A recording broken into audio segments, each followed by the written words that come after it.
तो दोस्तों आज की इस वीडियो में हम बात करेंगे कि कभी कभी आपने टावर के कंस्ट्रक्शन में ऐसा देखा होगा कि नीचे वाले फ्लोर में, जैसे फॉर एग्जांपल मान लेते हैं कि नीचे वाले फ्लोर में M40 डिज़ाइन में दे दिया, कहीं पे होता है कि उसके थोड़ा ऊपर जाए फिर M35 फिर M20, इस तरह से डिफरेंट ग्रेड ऑफ कंक्रीट हम लोग यूज़ करते हैं कॉलम के कास्टिंग में। तो इस तरह का कंडीशन आता क्यों है? एक्चुअली वो डिज़ाइनर ऐसा देता क्यों है कि आप नीचे में क्या करो कि ग्रेड ऑफ कंक्रीट ज़्यादा डाल दो, ऊपर में थोड़ा कम कर दो, ऊपर में फिर उससे भी कम कर दो। एक्चुअल वो सबको पता है कि स्ट्रेंथ कम के लिए, बट एक्चुअल रीज़न क्या है? रीज़न मैं बताता हूँ कि सपोज डैट ऐसा मान लेते हैं कि ये अगर ऐसा हो कि M40 आपको डालना है बेसमेंट टू बेसमेंट, या फिर ऐसा मान लेते हैं या ग्राउंड फ्लोर, या ठीक है बेसमेंट टू सेकेंड फ्लोर तक हमको डालना क्या है, M40 डालना है। ऐसा हमने तो बनाया एक ही फ्लोर है, बट ऐसा एज्यूम कर लो समझने के लिए। फिर यहाँ से ऐसा किया कि चलो M35 आपका क्या है, second floor to fourth floor, okay, second floor to fourth floor.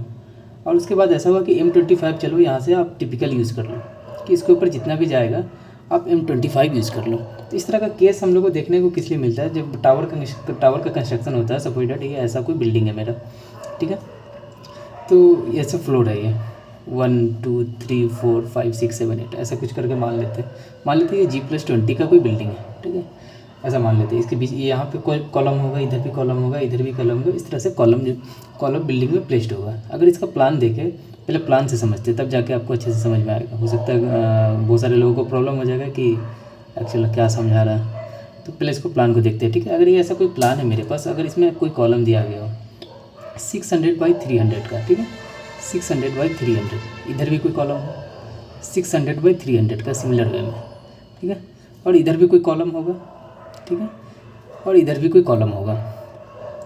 तो एक्चुअल क्या है कि अभी जो प्लान आर्किटेक्चर प्लान है, तो उसमें एक हम लोग के पास भी एक फिक्सेड चीज़ है। फिक्सेड चीज़ ये है कि चलो इतना डायमेंशन का ही कॉलम लेना है। अब उससे ज़्यादा डायमेंशन भी तो नहीं ले सकते ना, ऐसा तो नहीं कर सकते कि पूरा वाल में ही हम लोग कॉलम लगा दें, ऐसा तो नहीं कर सकते। इधर भी पूरा वाल में कॉलम लगा दें तो वो चीज़ सही नहीं रहेगा, वो एक्चुअल क्या है, इकोनॉमिकल नहीं होगा, बहुत ज़्यादा कॉस्ट उसका आ जाएगा।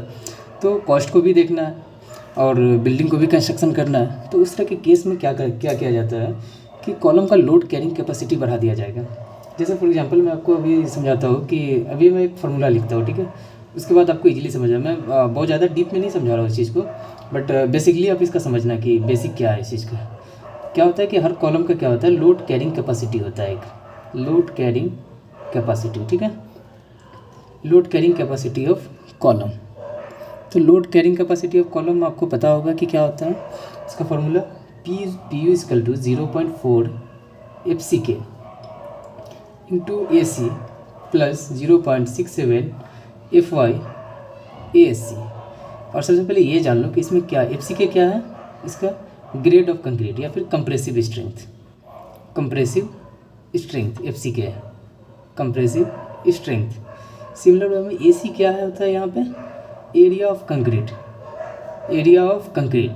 ठीक है, एरिया ऑफ कंक्रीट। FY क्या होता है यहाँ पे, यील्ड स्ट्रेंथ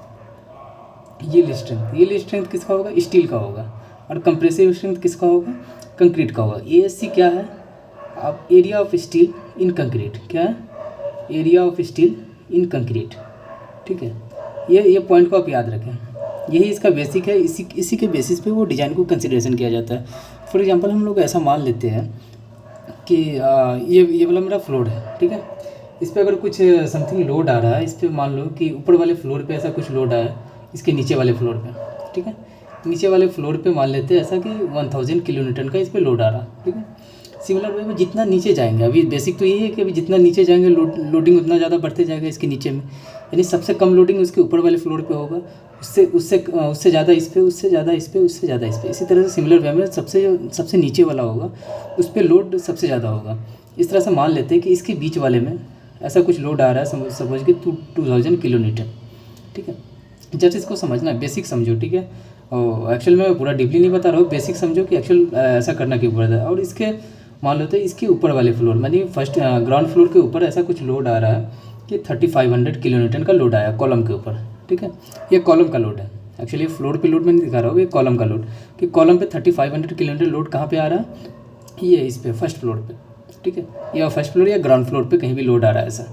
तो इस चीज़ में क्या करेंगे, अभी हम देखते हैं। अगर इसमें हम ऐसा लेते हैं डिजाइन, अभी इस फॉर्मूले को पहले समझते हैं कि load carrying capacity of column is equal to 0.4 FC k AC plus 0.67 FY ASC।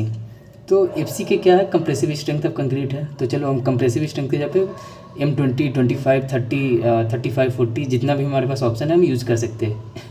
Area of concrete तो हमारे पास फिक्सेड है कि हमने यहाँ पे कॉलम क्या लिया 600/300, हमने जो भी साइज का कॉलम लिया है वो मेरे पास फिक्स है, तो एरिया ऑफ कंक्रीट हमारे पास फिक्स है। इसी तरह से 0.67 FY, ये FY भी ऑलमोस्ट हमारे पास फिक्सेड ही है। अभी जैसे 415 था पहले, अभी तो कंस्ट्रक्शन में 500, 550 इस तरह से यूज़ हो रहा है। तो FY भी एक लिमिटेशन है हमारे पास कि चलो 500 तक यूज़ कर सकते, 550 यूज़ कर सकते, बट जनरली हम लोग डिज़ाइन बेसिस पर 500 ही लेंगे, उससे ज़्यादा लेना नहीं है। Area of steel in concrete, मतलब आपके पास क्या है कि ये दो इंडिपेंडेंट चीज़ है, area of concrete, area of steel in concrete, ठीक है, ये दो इंडिपेंडेंट चीज़ है। तो आपने ऐसा किया कि सपोज दैट ऐसा मान लिया कि area of steel in concrete क्या है, किसी कॉलम में आप कितना डाल सकते हैं, कॉलम में आपका मिनिमम क्या होगा, मिनिमम परसेंटेज ऑफ स्टील क्या होगा 0.4%, मैक्सिमम क्या है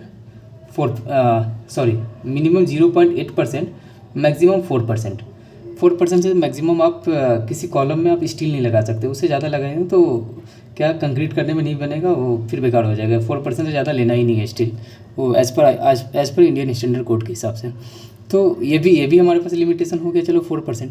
तो अब देखिए तो सबसे इंडिपेंडेंट कौन बचा, FC के compressive strength of concrete. Suppose that कि अगर हम इसको चेक करके देखते हैं कि load carrying capacity of column इसका हम निकालते हैं M25 के लिए, ठीक है, M25 के लिए लोड कैरिंग कैपेसिटी हम निकालते हैं, सेम फार्मूले को रखते हैं 0.4 या 25 के हिसाब से निकाल रहे हैं इंटू 25, FC के जब पे कितना हो गया 25, यानी M25 के डिज़ाइन के लिए 25 न्यूटन पर mm²।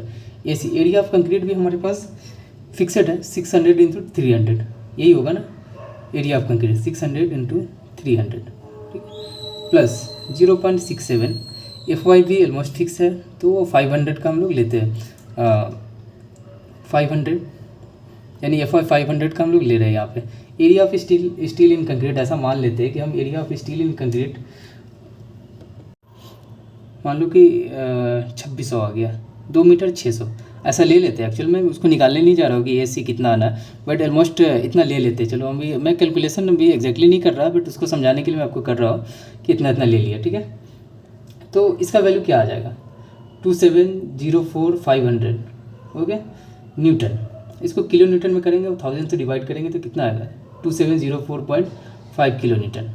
तो अभी आप देख सकते हैं कि अगर हम M25 पर डिज़ाइन लेते हैं और हमारा इस कॉलम पे लोड कितना आ रहा है 3500 किलो न्यूटन लोड आ रहा है, इसका मतलब क्या है कि अगर सेम साइज है 600/300 का हम कोई कॉलम लेते हैं, ठीक है, तो अगर उसमें M25 ग्रेड का कंक्रीट डालते हैं तो वो कॉलम क्या कर जाएगा, फेल कर जाएगा, वो पास नहीं करेगा। तो अब इस चीज़ को हम लोड कैरिंग कैपेसिटी बढ़ाने के लिए क्या कर सकते हैं, अब यहाँ पे देखो FY में भी कुछ नहीं कर सकते। Area of steel in concrete चलो हमने जितना लेना था ले लिया, उसमें थोड़ा सा और ज़्यादा कर सकते, इससे ज़्यादा कुछ नहीं कर सकते। एरिया ऑफ कंक्रीट तो ऑलरेडी फिक्स है 600 × 300, बट FC के अभी बहुत इंडिपेंडेंट है, तो हम इस डिज़ाइन को और बढ़ा सकते हैं आगे। सपोज डैट कि हम ऐसा करते हैं कि 25 के जगह पे हम 35 ले लिए, 45 ले लिए, कुछ भी ले सकते हो क्योंकि डिज़ाइन हम कर रहे हैं, तो जो चाहे हम ले सकते हैं। अगर M35 लिए, इसको M25 के जगह पे M35 कर दिए, तो यहाँ पे क्या हो जाएगा 35, ठीक है, 35 हो जाएगा। तो ये वैल्यू ऑटोमेटिकली आपका बढ़ जाएगा, यानी लोड कैरिंग कैपेसिटी यानी PU का वैल्यू बढ़ जाएगा, load carrying capacity of column. यानी load carrying capacity of column अगर M35 के हिसाब से देखेंगे तो वो लगभग आपका कितना आएगा 3391,000 न्यूटन, यानी कितना हो गया 3391 किलो न्यूटन। आप उसको 1000 से मल्टीप्लाई करेंगे तो अभी आप देख सकते हैं कि अभी भी क्या है, अभी भी इस कॉलम पे लोड कितना आ रहा है 3500 किलो न्यूटन। तो ये M35 पे काम नहीं होने वाला है, तो हम क्या कर सकते हैं यहाँ पे M40 का डिज़ाइन करेंगे। ये M35 को हम क्या कर देते हैं M40 बना देते हैं, ठीक है, M40 करेंगे तो इसके ये 35 पे जगह पे क्या हो जाएगा ये 40, सिमिलर कैलकुलेशन रहेगा, ठीक है। इस कैलकुलेशन को आप चेक करोगे तो ये लगभग आपका वैल्यू कितना आएगा 3751,000। मतलब ऑलमोस्ट मैं ऐसा लिख रहा हूँ, ठीक है, मैं कोई ऐसे ही टेम्पररी में निकाल के देखा था एक्चुअल, उस चीज़ पे आप देख लेना एक बार करके क्या आ रहा। तो 3751 किलो न्यूटन ऐसा कुछ आ गया मेरा वैल्यू, ठीक है, मान लेते हैं। तो अभी ये देख सकते हैं ये वैल्यू क्या है, 3751 kilo Newton load carrying capacity of column क्या है, ये ज़्यादा है 3751 किलो न्यूटन, और इस पर लोड कितना आ रहा था 3500 किलो न्यूटन। तो मतलब क्या है कि यानी सेम कॉलम का साइज़ में, यानी सेम कॉलम का साइज़ हो, ठीक है। कॉलम का साइज़ मेरा कितना है 600/300, 600/300, ठीक है। उसी साइज़ में अगर हम M40 अगर उसका यूज़ करते हैं कंक्रीट का, तो ईज़िली क्या है कि उस लोड को बियर कर लेगा। तो इसके कारण क्या होता है कि नीचे वाले फ्लोर में लोड ज़्यादा होता है, नीचे वाले फ्लोर में लोड ज़्यादा होता है, तो कॉलम का साइज़ हम ऐसा तो नहीं है ना कि यहाँ पे हम ऐसा कुछ लेते गए कि चलो ये यहाँ पे 600/300 हम ऊपर ले लिए, नीचे में 1 मीटर/300 ले लेंगे या 1 मीटर/500, ऐसा तो नहीं करेंगे ना। तो अभी क्या है कि कॉलम के शेप को भी मेंटेन रखना है, ठीक है। जितना नीचे में लिए उतना ऊपर में भी लेना, बहुत कर सकते तो 100-200 mm उसको कम कर सकते हैं। सपोज डेट कि अगर ये 600/300 इसको 700/400 कर सकते हैं, पर बहुत ज़्यादा करेंगे तो वो क्या होगा कि आर्किटेक्चरल व्यू से वो अच्छा नहीं दिखेगा। सो इसके रीज़न के लिए क्या है, एज ए स्ट्रक्चर इंजीनियर कोई भी यही करेगा कि उस साइज़ को मेंटेन करे कि 600/300 है, चलो इतना ही का बनाते हैं, ऊपर में जाकर के कुछ कम कर देंगे, या नीचे में चलो 100 mm 200 mm ज़्यादा कर देते हैं, बट इससे ज़्यादा नहीं करेंगे, एक लिमिटेशन के हिसाब से ही करेंगे। तो इस तरह के कंडीशन में क्या है कि आपको क्या है कि लोड कैरिंग कैपेसिटी बढ़ाने के लिए आप ग्रेड ऑफ कंक्रीट बढ़ा देते हैं, ठीक है। ग्रेड ऑफ कंक्रीट आप ज़्यादा होगा तो क्या होगा, लोड कैरिंग कैपेसिटी ज़्यादा होगा। तो बहुत सारे लोग ऐसा गलती करते हैं, उन लोग को लगता है कि मतलब चलो ऐसे ही कास्टिंग करते हैं। अभी ये स्लैब जनरली आप देखोगे स्लैब और बीम के लिए क्या होता है, स्लैब और बीम के लिए M25 होता है डिज़ाइन, जनरली ऐसा होता है, M25 ही रहता है। तो ऐसा नहीं कि M25 कॉलम में भी डाल दिए और स्लैब बीम में भी M25 डाले, तो ऐसा गलती बिल्कुल भी ना करिएगा। इसलिए क्योंकि क्या है कि फिर उसका लोड कैरिंग कैपेसिटी कम हो जाएगा, लोड कैरिंग कैपेसिटी कम हो जाएगा तो इसका सीधा इफेक्ट किस पे जाएगा, स्ट्रक्चर के ऊपर जाएगा, ठीक है। तो इस तरह का गलती कभी नहीं करें। वो M40 M35 वो ग्रेड ऑफ कंक्रीट चेंज किसके लिए किया गया है, लोड कैरिंग कैपेसिटी को बढ़ाने के लिए। और उसका कॉलम का लोड कैरिंग कैपेसिटी रहेगा ही नहीं तो फिर उसको कैसे देखेंगे, मतलब उस पर स्ट्रक्चर का लोड ही नहीं ले पाएगा। तो इस तरह का गलती कभी नहीं करें। तो अभी कुछ और भी एस्पेक्ट है, मैं अभी आपको दूसरा चीज़ समझाता हूँ कि और क्या क्या एस्पेक्ट हो सकता है कि हाई स्ट्रेंथ ऑफ कंक्रीट हम लोग किस किस कंडीशन में यूज़ करते हैं, ठीक है। तो चलिए आपको दूसरे पेज पे समझाता हूँ इस चीज़ को।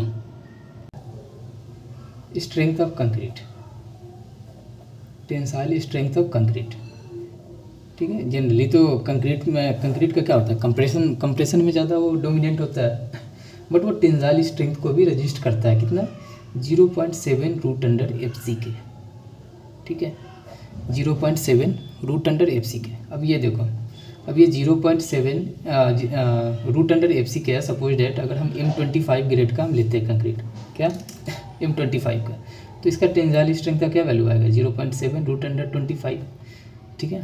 तो 0.7 √25 है तो ये 5 हो जाएगा, तो 5 × 7 यानी लगभग ये 3.5 Nm²। ये इसका क्या हो जाएगा, ये इसका टेंसाइल स्ट्रेंथ का ये वैल्यू आएगा। अभी जिस तरह से अभी क्या है 25 के जगह पे हम यहाँ पे 45 ले लिए, 40 ले लिए, तो इसका टेंसाइल स्ट्रेंथ का भी वैल्यू बढ़ते जाएगा। तो higher grade of concrete use करने का ये एक और ये भी फंडा है। और दूसरा ये भी चीज़ है कि इसका क्या होता है कि हायर ग्रेड का हम लोग यूज़ करते हैं तो परमिसिबल शियर स्ट्रेस इसका ज़्यादा होता है, परमिसिबल शियर स्ट्रेस का वैल्यू इसका ज़्यादा होगा, क्योंकि जैसे जैसे कंक्रीट का ग्रेड बढ़ेगा उसका शियर स्ट्रेस का परमिसिबल शियर स्ट्रेस का वैल्यू बढ़ जाएगा 0.25 FC के, ठीक है। तो इस तरह से यहाँ भी देखें कि अगर अभी क्या है सपोज डेट कि अभी M25 का हम इसके लिए लेते हैं, M25 का, तो इस तरह से आप कैलकुलेशन करके देख सकते हैं 0.25 × √125, 0.25 × 5, तो आपका ये जितना भी वैल्यू आएगा, ठीक है, लगभग कितना आ जाएगा ये 1.25 Nm², ठीक है, ये वैल्यू आएगा इसका, ये वैल्यू आएगा। अभी जिस तरह से अभी क्या है कंक्रीट का ग्रेड हम बढ़ाएंगे, यहाँ पे 25 के जगह 40 रखेंगे, तो इसका क्या है परमिसिबल शियर स्ट्रेस का वैल्यू बढ़ जाएगा। तो ये मैंने अभी 3 टॉपिक बताया, और भी बहुत सारे पर उतना डीपली में नहीं जा रहा हूँ, बट ये मेजरली अभी क्या है, जब हमने अभी लोड कैरिंग कैपेसिटी का बताया कि FCK का वैल्यू ये चेंज करना ज़रूरी होता है। अगर उस पर लोड ज़्यादा आ रहा है, ठीक है, उसका स्ट्रेंथ बढ़ाना है, तो उसके लिए हम लोग क्या करेंगे, FCK के वैल्यू को सबसे बड़ा कंसिडरेशन रखते हैं। तो हम लोग ऐसा कह सकते हैं ना कि इसका मतलब क्या हुआ, हायर ग्रेड ऑफ कंक्रीट का हम लोग यूज़ इसलिए करते हैं, वी यूज़, एक कंक्लूजन में हम लोग कह सकते हैं we use higher grade of concrete, higher grade of concrete. We use higher grade of concrete to improve structural performance. ठीक है, स्ट्रक्चरल के परफॉर्मेंस को हम लोग बढ़ाने के लिए यूज़ करते हैं। स्ट्रक्चरल परफॉर्मेंस, किस तरह का स्ट्रक्चरल परफॉर्मेंस, उसका क्या ड्यूरेबिलिटी बढ़ाने के लिए। ठीक है, लाइक मोर ड्यूरेबल तो होगा ही, उसके साथ साथ क्या है, हायर लोड कैरिंग कैपेसिटी होगा, हायर लोड कैरिंग कैपेसिटी। ठीक है, ये बेसिक फंडा होता है उसका। तो आई होप कि आपको सब कुछ समझ में आया होगा। तो चैनल को लाइक और चैनल को सब्सक्राइब और वीडियो को लाइक ज़रूर करें। Thanks for watching this video.